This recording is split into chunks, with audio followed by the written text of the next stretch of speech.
बदलते मौसम में किस प्रकार से इस समय बीमारियां बढ़ रही हैं और क्या क्या उनके निदान आयुर्वेद से हो सकते हैं। सारी बीमारियों से बचने के लिए एक हमारी रोग प्रतिरोधक क्षमता बढ़ जाएगी। स्वास्थ्य से स्वास्थ्य रक्षणम आतुरस्य विकार प्रश्नम चा, कि स्वस्थ व्यक्ति के स्वास्थ्य की रक्षा करना। नमस्कार, आप देख रहे हैं YAS न्यूज़। हम आज आए हुए हैं मुरादाबाद में तहसील बिलारी में स्टेशन रोड पर। यहाँ आज हम आए हुए हैं, डॉक्टर प्रिंसी राठी हैं मेरे साथ में। आज हम लोग जानेंगे कि बदलते मौसम में किस प्रकार से इस समय बीमारियां बढ़ रही हैं और क्या क्या उनके निदान आयुर्वेद से हो सकते हैं। तो डॉक्टर प्रिंसी राठी, आपका बहुत बहुत स्वागत है हमारे इस कार्यक्रम में। बहुत बहुत धन्यवाद आपका। नमस्कार आप सभी को। मैं ये बताना चाहती हूँ कि जैसे हम आयुर्वेदा के उसमें कहते हैं कि हमारी शरद ऋतु प्रारंभ होने वाली है। शरद ऋतु के प्रारंभ में हमें बहुत सारे डाइट चेंज करनी पड़ती हैं। जैसे हम गर्म चीज़ों का सेवन शुरू कर देते हैं और जो ठंडी चीज़ें हैं उनका सेवन बंद कर देते हैं। तो उसी तरीके से अगर हम उन चीज़ों को अपनी दिनचर्या में लाएंगे तो हमें सारी बीमारियों से बचने के लिए एक हमारी रोग प्रतिरोधक क्षमता बढ़ जाएगी और हम उनको मतलब प्रिकॉशन ले सकते हैं। क्योंकि आयुर्वेद में भी कहा गया है स्वास्थ्य से स्वास्थ्य रक्षणम आतुरस्य विकार प्रश्नम चा, कि स्वस्थ व्यक्ति के स्वास्थ्य की रक्षा करना। और जिस व्यक्ति के शरीर में कोई भी विकार हो गया है उसके विकारों का इलाज करना ही आयुर्वेद के अंतर्गत आता है। तो हम आयुर्वेद में पहले उन सारी चीज़ों को मतलब रोकथाम करते हैं, हम प्रिकॉशंस लेते हैं। अगर हम प्रिकॉशंस लेंगे तो हमें बीमारियां नहीं होंगी। तो उसी हिसाब से हम अपनी दिनचर्या में बदलाव करके, अपने आहार में बदलाव करके हम बीमारियों से बच सकते हैं। जैसे कि गर्म आहार खाना, गर्म आहार में आ गया बाजरे की रोटियां खाना, और जो हमारी साग सब्जियां आ रही हैं, चने का साग और ये सारी चीज़ें, और सरसों का साग, ये गर्म होता है तो इन सारी चीज़ों का सेवन करना। बाकी जो लड्डू वगैरह बनाए जाते हैं उनका सेवन करना। और दिनचर्या में हमें करना है कि मतलब हमें थोड़ा बहुत धूप, मतलब आतप सेवन से मेरा पर्याय है कि धूप का सेवन करना चाहिए, जिससे हमें अच्छा विटामिन डी भी मिलेगा मॉडर्न साइंस के अनुसार, और उससे हमारी जो शरीर में गर्मी है वो भी बनी रहती है। तो हमें उससे रोगों में बचने की वो मिलती है। तो मेरा ये आपसे क्वेश्चन है कि इस समय क्योंकि मौसम बदल रहा है और मौसम बदल रहा है तो जिस वजह से काफ़ी अभी देखेंगे आपकी टाइफाइड हो गया या डेंगू मलेरिया ये चल रहा है, तो आयुर्वेद में किस तरह से इसका जो है बचाव हो सकता है आयुर्वेद से। हाँ, डेंगू हो गया है तो हम उसमें जो हमारी प्लेटलेट्स गिरती हैं, थ्रोम्बोसाइटोपिनिया होता है, हम उसको रोक सकते हैं, उसको प्रिकॉट कर सकते हैं। जैसे कि हमारा गिलोय रहता है, गिलोय स्वरस, हम गिलोय स्वरस का यूज़ करके हमारी प्लेटलेट्स में राइज हो जाता है, मतलब प्लेटलेट्स बढ़ जाती हैं। बाकी जो हम जैसे पपीता का यूज़ करते हैं तो आजकल बहुत सारी टैबलेट्स भी आने लगी हैं जिसमें पपीता के एक्सट्रैक्ट्स होते हैं, तो हम उसका यूज़ करके अपनी प्लेटलेट्स को स्टेबलाइज कर सकते हैं। क्योंकि डेंगू का कैरियर तो एक वो है, हमारा मॉस्किटो है, तो हम उसको तो नहीं रोक सकते ना। लेकिन हाँ, डेंगू हो गया उसके बाद हम उसको आगे हमारी जो हमें वो आने वाली हैं कॉम्प्लिकेशंस, उसको रोक सकते हैं। हाँ, ये सारी चीज़ों का यूज़ करके।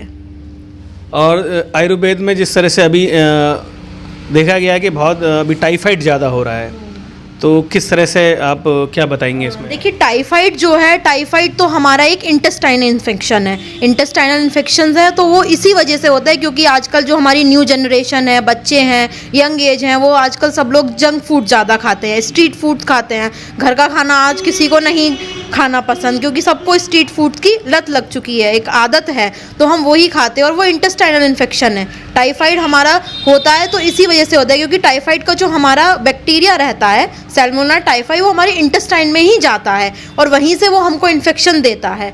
तो उसको तो हम कोप अप कर सकते हैं कि हम घर के खाने की ओर बढ़ें, बाहर का खाना ज़्यादा ना खाएं, क्योंकि typhoid contaminated food, contaminated water से होता है। अगर हम सही वाटर पिएंगे, सही पानी पिएंगे, सही खाना खाएंगे तो हमें टाइफाइड से बचाव वैसे ही हो जाएगा। जैसे अभी बातचीत में आपने अभी स्टार्टिंग में मुझे बताया है कि यहाँ पंचकर्मा भी हम जो कराते हैं, तो वो आप बताएं इसमें क्या है ये पंचकर्मा। हाँ जी, हमारा आयुर्वेद में एक हमारी ब्रांच आती है आयुर्वेदा में, पंचकर्मा, जिसमें हम थेरेपीज देते हैं, जिसमें होता है बमन, विरेचन, बस्ती, शिरोधारा, नस्य कर्म, धूपन। जैसे का नस्य का जिक्र भी किया गया था जब कोविड आया था, तो कोविड के टाइम पे उसमें एक अणु तेल आता था जिसको नाक में 2-2 ड्रॉप डालनी थी, तो हम उसी प्रक्रिया को नस्य कर्म कहते हैं। उसमें क्या होता है कि हम अपने नॉस्ट्रल्स में दोनों में ड्रॉप डालते हैं किसी भी सिद्ध तेल की।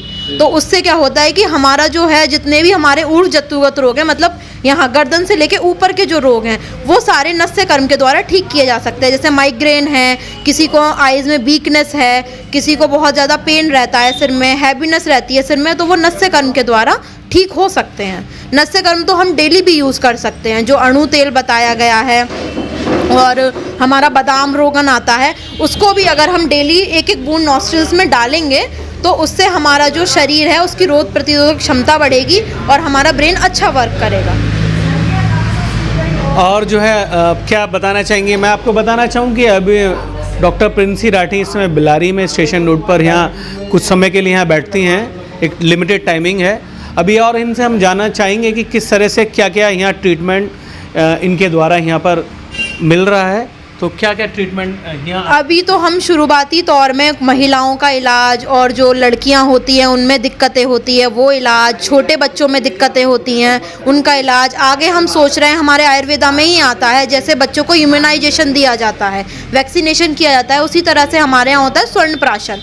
स्वर्ण प्राशन हमारा 1 वर्ष से लेके और 16 वर्ष की आयु तक के बच्चे को किया जाता है। उसमें क्या होता है कि हमारी इम्यूनिटी बिल्ड होती है कि हम उस बच्चे को स्वर्ण प्राशन कराएंगे तो उसकी इम्यूनिटी खुद ब खुद बिल्ड होगी। उसमें स्वर्ण प्राशन में बहुत सारी औषधियाँ होती हैं, स्वर्ण भस्म होती है, जिसकी वजह से उसकी इम्यूनिटी बिल्ड होगी। तो हम आगे वो भी शुरू करने जा रहे हैं। बाकी हम अपना पंचकर्मा यूनिट भी एक्सपेंड करेंगे आगे, तो उसके लिए भी हाँ फैसिलिटीज़ मिलेंगी। बाकी महिलाओं की डिलीवरी है, सी सेक्शन है, वो सब भी फैसिलिटीज़ हैं। तो उसके लिए हम अपना हायर सेंटर्स पे ले जाते हैं, हमारा हॉस्पिटल है, हम वहाँ उसको फैसिलिटीज़ प्रोवाइड करते हैं।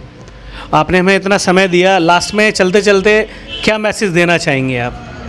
मैं यही मैसेज देना चाहूँगी कि आप सब लोग स्वस्थ रहें, आयुर्वेदा अपनाएं और हेल्दी लाइफस्टाइल जिएं। धन्यवाद। तो ये थी मेरे साथ में डॉक्टर प्रिंसी राठी। क्षेत्रों से लोग हैं, उनसे मिलते रहेंगे, तो करते रहेंगे उनसे संवाद। तो देखते रहिए आप YES न्यूज़। बहुत बहुत धन्यवाद।